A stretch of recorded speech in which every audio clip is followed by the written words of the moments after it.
वारा अचानक कसा काय सुटायला लागलाय?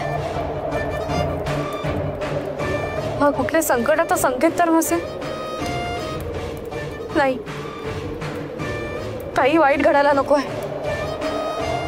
काही वाईट घडायला नकोय.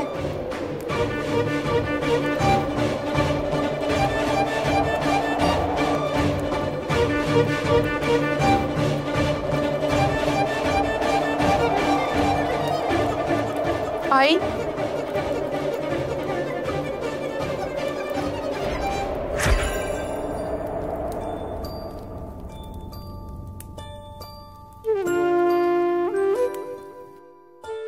आई तू आलीस?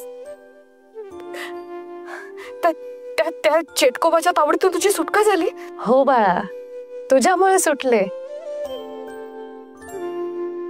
तप्ती, तुझे हात?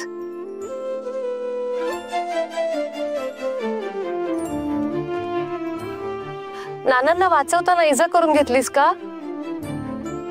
किती कष्ट घेतेस बाळा. शक्ती, तू माझ्या पोटी जन्म घेतलायस ना, म्हणून मला तुझा खूप अभिमान आहे. किती वेदना सहन करशील. हात पुढे कर.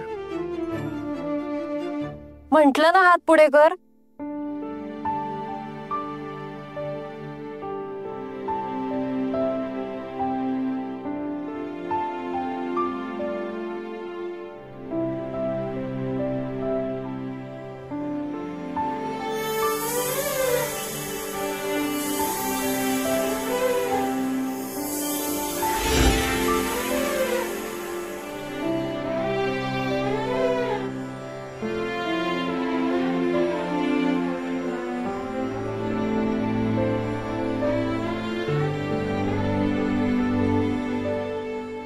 नाही या बाळा, असं रडायचं नाही.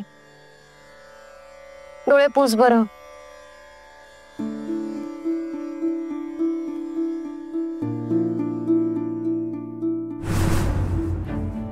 शक्ती, बाळा तू घाबरलीस का? आई, आई अगं सूर्यास्त होतोय.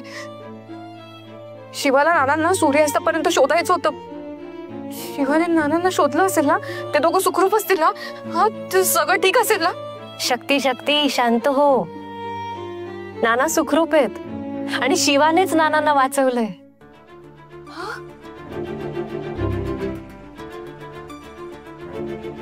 देवी आदिशक्ती, तुझ्या कृपेमुळे शक्य झालंय. हो, आई आदिशक्तीमुळे आणि तुमच्या दोघांमुळे शक्य झालंय. इतकं मोठं संकट पार केलंस बाळा. शक्ती, तू माझ्या पोटी जन्माला आलीस म्हणून मी जशी भाग्यवान आहे ना, तशीच तू आणि शिवा दोघही एकमेकांसाठी भाग्यवान आहात. इतकं मोठं संकट पार पाडलं तुम्ही. आम्हा, आप्पा आणि नानांना पण वाचवलं. या सगळ्यावरून माझी खात्री झाली. चेटकोबाशी 2 हात करायला तुम्ही सक्षम आहात. आई तू हे काय बोलते, मला काहीच कळत नाही. सांगते. या भूतलावर जेव्हा जेव्हा राक्षसाचा जन्म झाला, दुष्ट राक्षस त्रास द्यायला लागले, त्यावेळी देवींनी अवतार घेतला, जगाचा उद्धार केला. देवी असल्या तरी त्या एक स्त्रियाच आहेत, पण वाईट शक्तींचा विनाश करण्यासाठी त्यांनी हातात शस्त्र घेतलं आणि जगाला दाखवून दिलं की स्त्री कमकुवत नाहीये. बाईचं स्त्रीत्व दुबळं नसतं, तिला मातृत्व लाभलंय.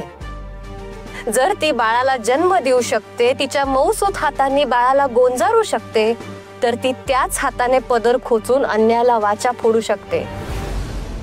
हाती तलवार घेऊन दुष्टांचा कर्दनकाळ ठरू शकते. आजपासून घटस्थापनेला सुरुवात झाली. घटस्थापना म्हणजे केवळ पूजा नाही, तर ती सुरुवात असते अंधाराकडून उजेडाकडे जाण्याची, अशक्तीकडून शक्तीकडे जाण्याची आणि माणसाच्या मनातलं दैव जगवण्याची. जसं सतयुगात राक्षसांचा वध देवीने केला, तसं कलयुगातल्या राक्षसांचा वध करण्यासाठी आजच्या स्त्रीने सज्ज झालं पाहिजे. आई तू हे सगळं मला का सांगते? मला खरंच काही कळत नाहीये. हे सगळं यासाठी सांगते बाळा सगळ्या देवींप्रमाणे तुलाही एकटीला शिवाच्या साथीने चेटकोबाचा वध करायचाय, कारण यापुढे मी तुझ्या सोबत नसणार आहे.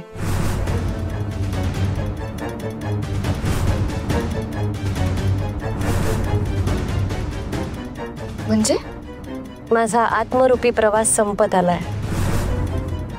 मला तो मुक्त व्हायचंय. नाही आई, आई तू असं नाही करू शकत. आई तू मला सोडून कुठेही जाणार नाहीयेस. आपण दोघे मिळून त्या चेटकोबाला संपवणार होतो ना. आई तू माझी साथ अशी अर्ध्या रस्त्यात नाही सोडू शकत. शक्ती बाळा, ज्या हेतूने मी थांबले होते तो हेतू आता पूर्ण झालाय. तुला आणि शिवाला अन्यायाच्या विरोधात उभं करायचं होतं. इतकी वर्ष वाट पाहिली मी तुला या रणांगणात बघण्याची. जे ठरवलं होतं ते घडतंय. मी तुम्हाला चेटकोबाशी 2 हात करण्याचा मार्ग दाखवला. माझं काम संपलं. आता निरोपाची वेळ आली. डोळे पुस आणि हसत हसत मला निरोप दे. या जन्मात तुझी आई म्हणून. आई, आई नको ना गं. आई तू मला इतक्या वर्षाने भेटलीस आणि आता तू निघून गेलीस ना तर मी पुन्हा एकटी पडेन ग. अरे पिल्ल्या, जीवनाचा खरा अर्थ काय माहितीये?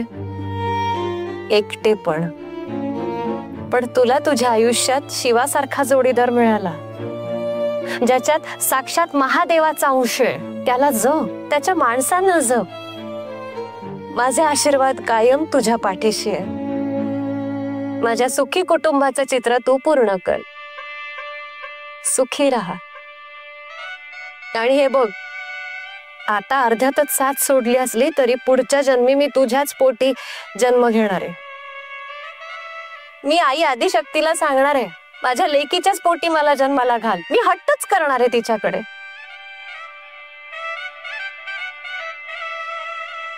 आता हात पुढे कर.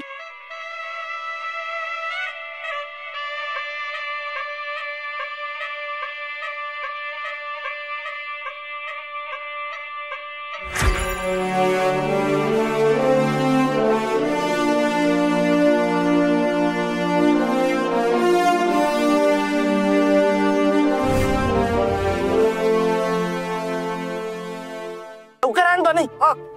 लवकर आण. ना ना, दर पाणी पी, पाणी पी, पाणी पी. आरामात पी, आरामात पी. बस आरामात आरामात आरामात.